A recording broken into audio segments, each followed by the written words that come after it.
Believers church eastern സഭയ്ക്ക് പുതിയ അധ്യക്ഷൻ സാമുവൽ മോർ തിയോഫിലോസിനെ സെനഡ് തെരഞ്ഞെടുത്തു. വിവരങ്ങളുമായി സുജു ടി ബാബു ചേർന്നുണ്ട്. സുജു, ബിഷപ്പ് യോഹന്നാൻ്റെ മരണത്തെ തുടർന്നാണ് പുതിയ അധ്യക്ഷനെ തെരഞ്ഞെടുത്തത്. എന്താണ് ഈ തിയോഫിലിസ് സഭയുമായിട്ടുള്ള മുൻ പരിചയങ്ങൾ? അദ്ദേഹം ഏത് സഭയുടെ ഭാഗമായി നേരത്തെ ഏത് മേഖലയിലാണ് പ്രവർത്തിച്ചിരുന്നത്?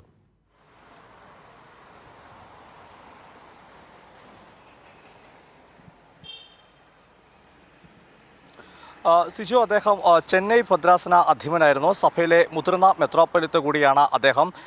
ബിലീവേഴ്സ് ക്രിസ്ത്യൻ ചർച്ചിൻ്റെ പുതിയ സഭാധ്യക്ഷനായിട്ടാണ് ഡോക്ടർ സാമുവൽ മാർ തിയോഫിലിസിനെ തിരഞ്ഞെടുക്കപ്പെട്ടിരിക്കുന്നത്. ഇന്ന് രാവിലെ 10 മണിയോട് കൂടിയാണ് സഭാ ആസ്ഥാനത്ത് സിനഡ് യോഗം ചേരുകയും സിനഡ് യോഗത്തിൽ 8 ബിഷപ്പുമാരായിരുന്നു പങ്കെടുത്തത്. അതിൽ 7 പേർ നേരിട്ടും ഒരാൾ ശ്രീലങ്കയിൽ നിന്നുള്ള ബിഷപ്പ് ഓൺലൈനായി പങ്കെടുക്കുകയും ഈ സിനഡ് യോഗത്തിൽ ഐക്യകണ്ഠേനയാണ് ഇപ്പോൾ സഭാധ്യക്ഷനായി ഡോക്ടർ സാമുവൽ മാർ തിയോഫിലിസിനെ തിരഞ്ഞെടുക്കപ്പെട്ടിരിക്കുന്നത്. അദ്ദേഹം ദീർഘനാളായി സഭയെ ഒപ്പം നിന്ന് അഥനേഷ്യസ് മെത്രോപ്പൊലിത്തയോടൊപ്പം നിന്ന് നയിച്ച ബിഷപ്പ് കൂടിയാണ് അദ്ദേഹം.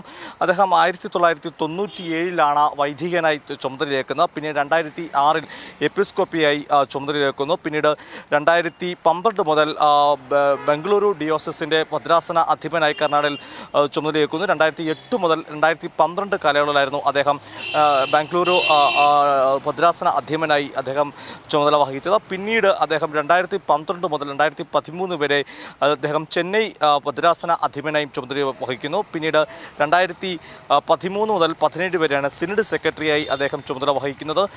2017 മുതൽ ഇന്ന് വരെയും ചെന്നൈ ആർച്ച് ഡയോസസിൻ്റെ അതിഭദ്രാസന ബിഷപ്പായിട്ടായിരുന്നു അദ്ദേഹത്തിൻ്റെ ചുമതല.